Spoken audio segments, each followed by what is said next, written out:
소돔과 고모라의 심판을 그냥 과거에 있었던 일로 다 끝내버리면 안 됩니다.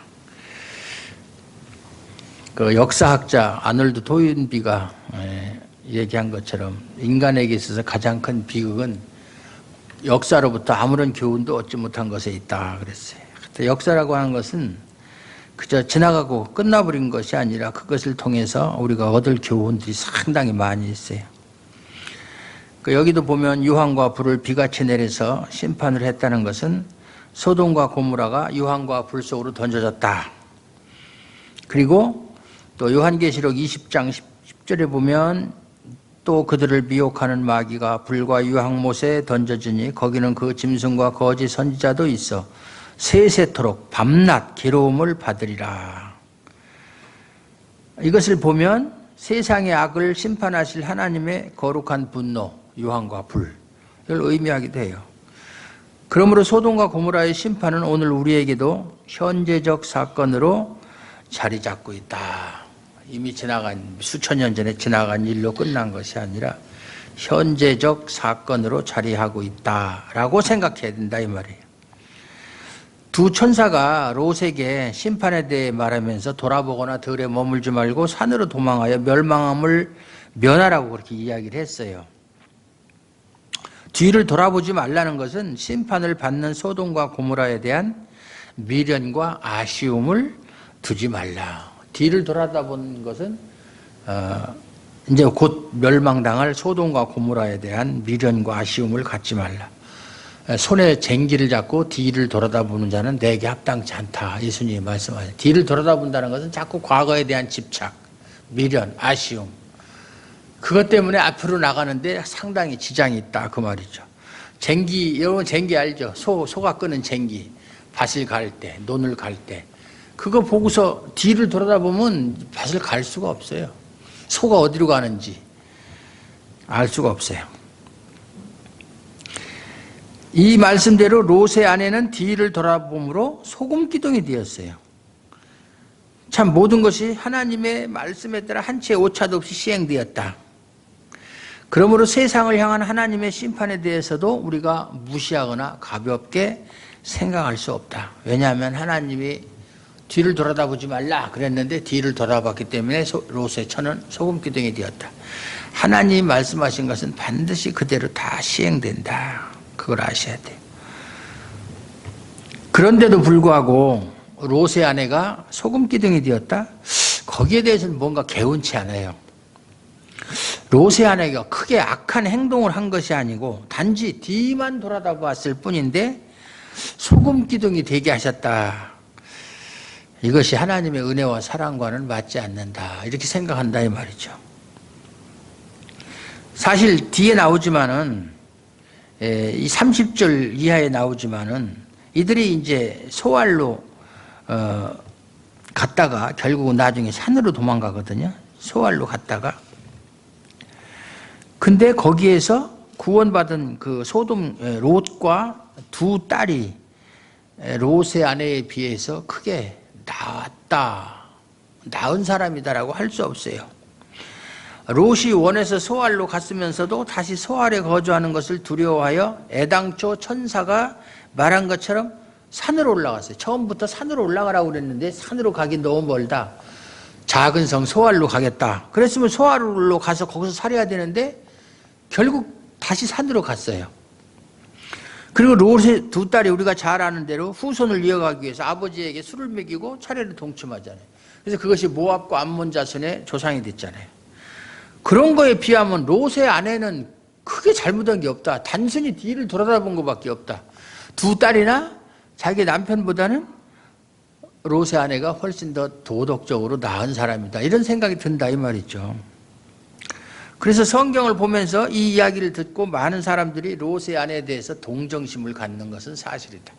아유 그거 뭐 하나님을 모욕한 것도 아니고 하나님을 욕한 것도 아니고 무슨 큰 죄를 진 것도 아니고 그냥 단순히 그냥 뒤를 돌아다봤는데 소금 기둥이 되어야 되는가? 지금도 뭐 거기 가면은 소금 기둥이 많다고 그래요. 저는 안 가봐서 모르는데 그 중에 하나는 롯의 아내가 된 소금 기둥일 것이다. 이런 얘기들도 있어요.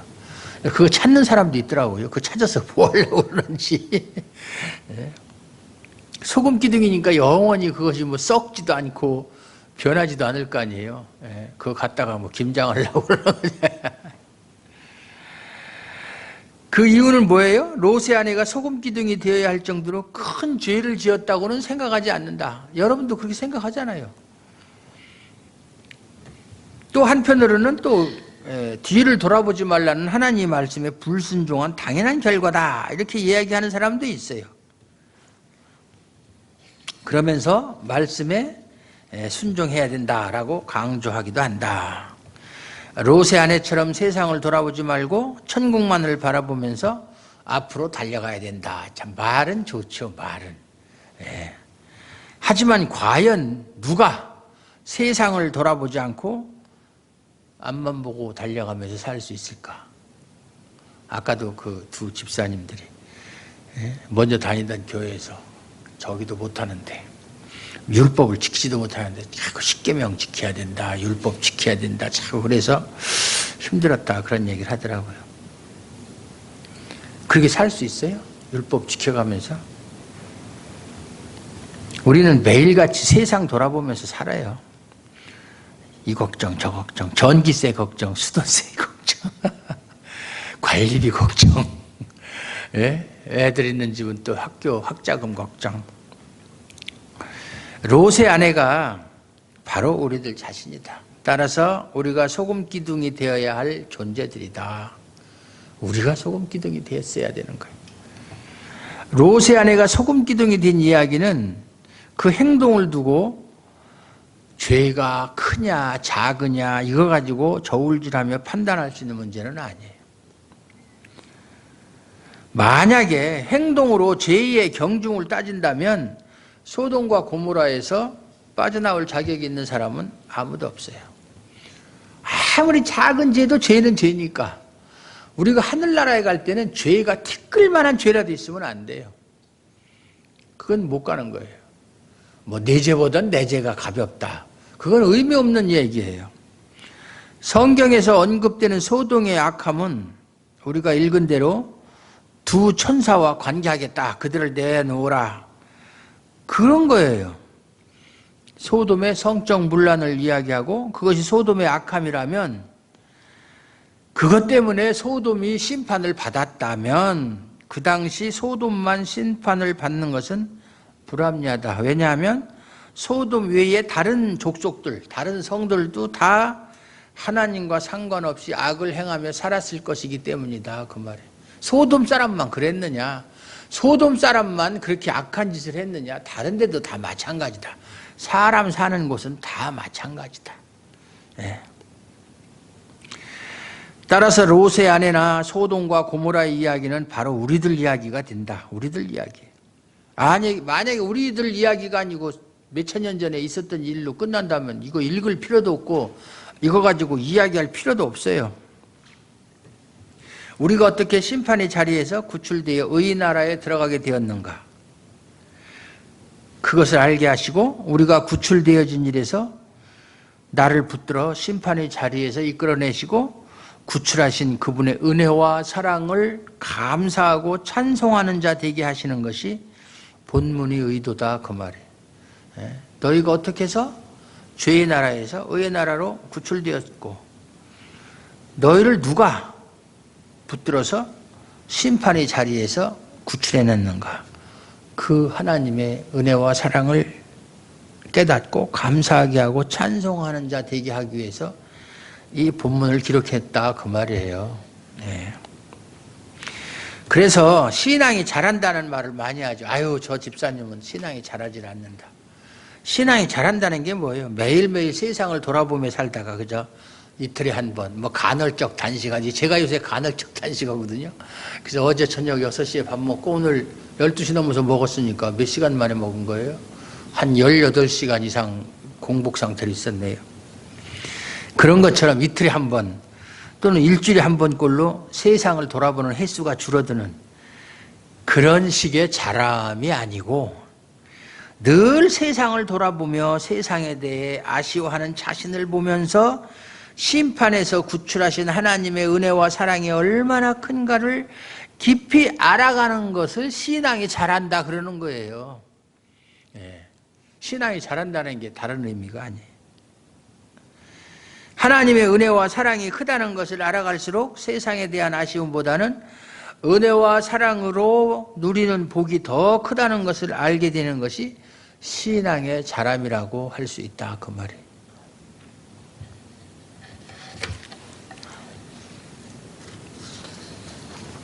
롯의 아내가 왜 소돔을 돌아봤을까? 그냥 하나님이 돌아보지 말라고 그랬으면 돌아보지 않고 그냥 갔으면 돼. 롯의 아내가 왜 돌아보았는지 그 이유가 성경에 기록되어 있지 않기 때문에 우리는 정확한 건 알 수가 없어요. 하지만 생각해 보건대 소돔에 대한 미련과 아쉬움 때문에 그렇게 하지 않았을까 짐작할 수 있어요. 소돔은 롯의 아내와 롯의 가족들이 살아왔던 집이 있는 곳이에요. 아브라함과 헤어져 소돔까지 흘러와서 이방 땅에서 자신의 터전을 세우기 위해서 얼마나 애를 썼겠습니까? 그 점을 생각하면 롯의 아내에게 소돔은 자신의 수고와 땀과 노력이 있는 곳이다. 그런데 소돔이 심판을 받고 무너진다면 그동안 자신들이 수고와 노력으로 쌓아 올린 모든 것이 다 허물어지는 것이기 때문에 아쉬운 마음이 있는 것은 당연하다. 소돔과 고모라가 명하면 거기서 우리가 그동안 쌓아놓은 부와 모든 것, 삶의 근거가 다 없어져 버리니까 아이고 아까워라. 저거 어떻게 저걸 우리가 해놨는데 이런 생각이 들었을 것이다. 그런데 우리가 잘 생각해 보면 소돔으로 인도하신 것도 사실 하나님이에요. 그리고 소돔에서 무언가 이루었다면 그것 또한 하나님의 은혜예요. 그렇다면 그 모든 것을 하나님이 무너뜨린다고 해서 아쉬워할 이유가 없어요. 욥기를 보면 욥이 동방의 의인이고 부자라고 그랬죠. 하루아침에 재산 다 잃고 자식들, 생떼 같은 자식들 한 명도 아니고 7명씩이나 죽고 딸까지 다 죽고 거기다 자신의 건강까지 다 망가져서 참 기왓장으로 자기 몸을 긁으면서 앉아있으면서도 자기 아내가 하나님이 계시다면 어떻게 당신이 무슨 죄를 졌길래 이렇게 가혹한 형벌을 내리느냐, 차라리 하나님을 저주하고 죽어버려라. 그때 뭐라고 얘기했어요? 주신 자도 여호와시요 취하신 자도 여호와시니 여호와 이름이 찬송을 받으실 것. 하나님이 주신 거 하나님이 가져간다는데 왜 거기에 대해서 우리가 이러쿵저러쿵 말을 하느냐. 나에게 생명을 주신 것도 하나님이고 나에게 재산을 주신 것도 하나님이고 건강을 주신 것도 하나님인데 하나님이 다 가져간다 한들 아쉬울 게 없다 이거지. 이게 신앙이에요.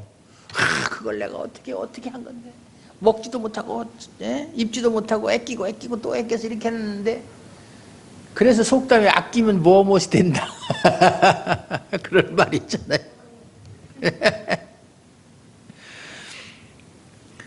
그런 생각을 가져야 돼요. 담대하게. 하나님 거 가져가세요. 하나님이 주신 거니까 상관없어요. 안 가져가면 또 감사한 거고 그대로.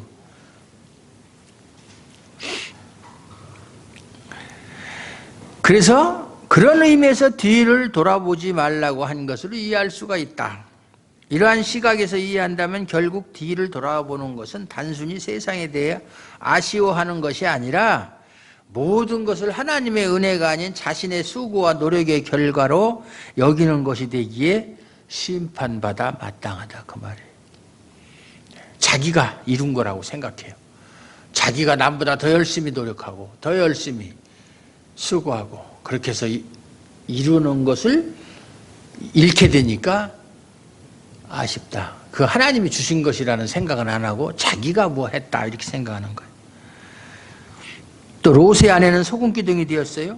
또 롯과 두 딸이 구출된 것은 사람의 됨됨이가 달라서 누구는 구출을 받고 누구는 소금기둥이 된 것이 아니다. 말씀드린 것처럼 사람 됨됨이를 놓고 본다면 누구도 심판에서 구출될 자격이 없다. 구출의 근거는 오직 하나님의 은혜다. 제가 항상 설교할 때마다 하나님의 은혜를 강조하니까 그 여자 집사님이 그게 너무나 좋다는 거예요. 예? 저쪽 교회에서는 맨 율법 지키라고 그랬는데 하나님의 은혜를 강조하니까 그게 너무나 좋다는 거예요. 그래서 오는 거예요. 다음 주는 못 온다고 그러고 그 다음 주에 오겠다고. 이제 오는 거지 뭐.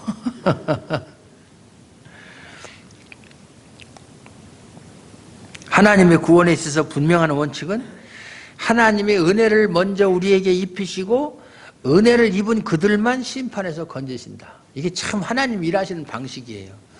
은혜를 입히고 은혜 입은 자, 자기가 주고 자기가 주고 받은 사람만 구원을 하는 거예요. 그러니까 일방적이죠. 완전히 일방적.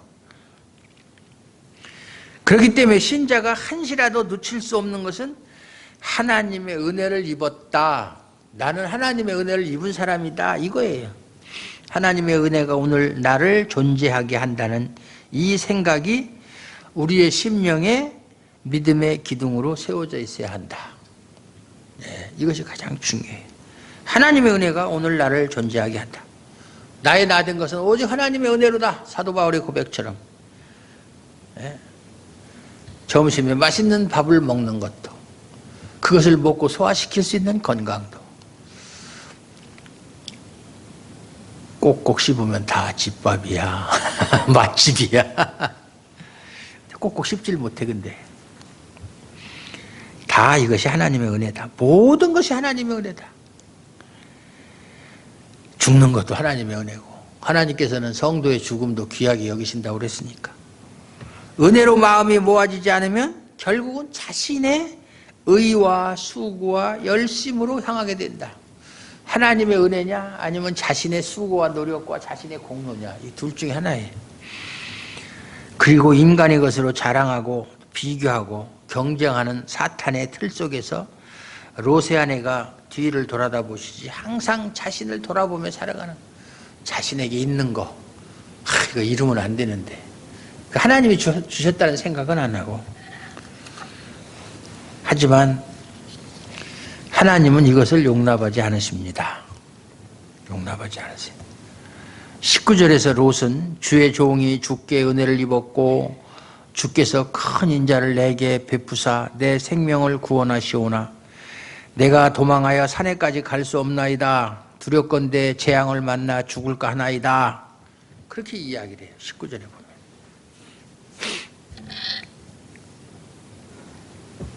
롯이 주께 은혜를 입고 주께서 인자를 베풀어서 내 생명을 구원하셨다고 그렇게 고백하면서 왜 재앙을 만나서 죽을까를 두려워하는 거죠?